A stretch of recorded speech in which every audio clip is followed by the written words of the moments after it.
Hello and welcome to this tutorial for teachers about OSEP reporting in DRDP Online. The topics covered in this tutorial are quick review of the purpose of OSEP reporting and the requirements of Indicator 7, review the domains required for preschool OSEP reporting, understand the steps needed to trigger the OSEP data, learn the causes of error messages, view and access district OSEP reports. The why of reporting child outcomes for children with IEPs or IFSPs is a requirement of IDEA. Children with IEPs and IFSPs must be included in statewide assessments. States must report the results of their implementation of IDEA through submission of a State Performance Plan (SPP) to OSEP. This information is reported annually through an Annual Performance Report (APR).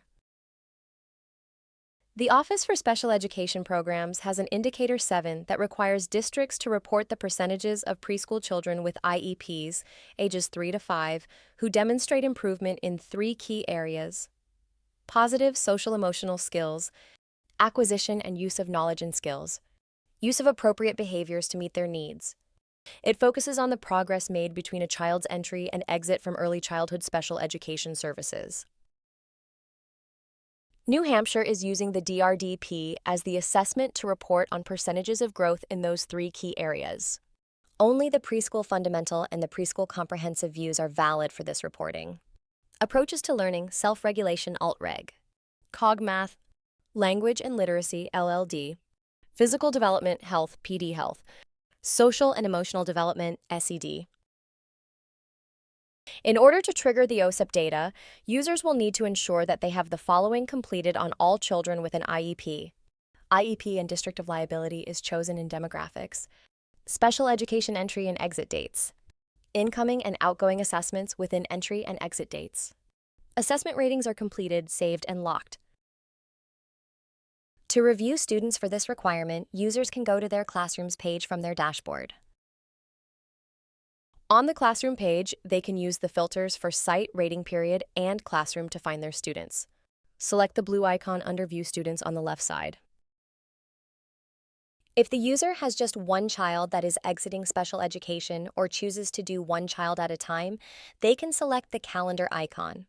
If they have more than one child that is exiting special education from that classroom, they can use the Batch button in the top right corner of the Viewing Students page called Special Education Exit Date by Batch.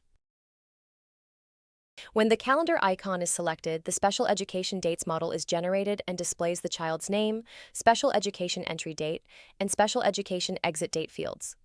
User will choose Exit Date and save.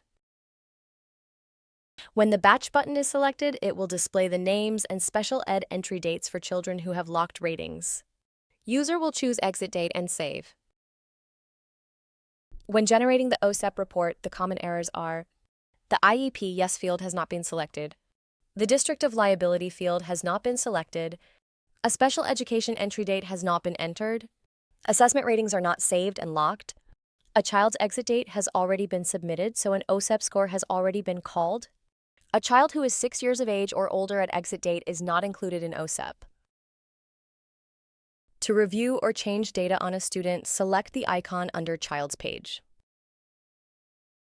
To check the demographics on a child, select the Demographics tab on their page.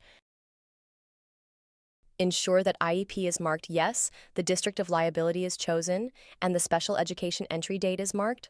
Special Education Entry Date to Special Education Exit Date must be more than 180 days, otherwise child is not included in OSEP report. Both incoming and outgoing assessments are required. Incoming and outgoing assessments are required.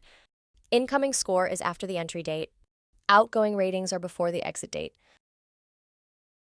Assessment ratings must be completed, saved, and locked. The assessment tool, along with outcomes 1, 2, and 3, is completed. Either outcomes scores from the incoming assessment or DRDP ratings is chosen. Once the exit date is chosen and saved, this triggers the OSEP report.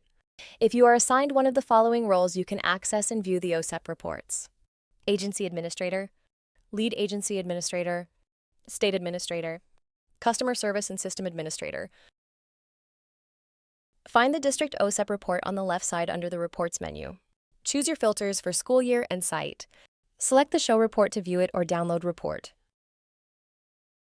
The OSEP federally mandated report for preschool special education outcomes report on the various report criteria, numbers, and demographics. Year-end district-level reports are generated that summarize the percentage of students who increased their rate of growth and the percent of children who were functioning within age-appropriate expectations. This report is for Outcome A, Social-Emotional Skills. Percentages are also given for Outcome B, Acquisition and Use of Basic Knowledge and Skills, which includes early language and communication and early literacy, along with Outcome C, the children's use of appropriate behaviors to meet their needs. In summary, District OSEP reports are run each year from July 1st to June 30th. Thank you for using this tutorial about OSEP reporting in DRDP Online.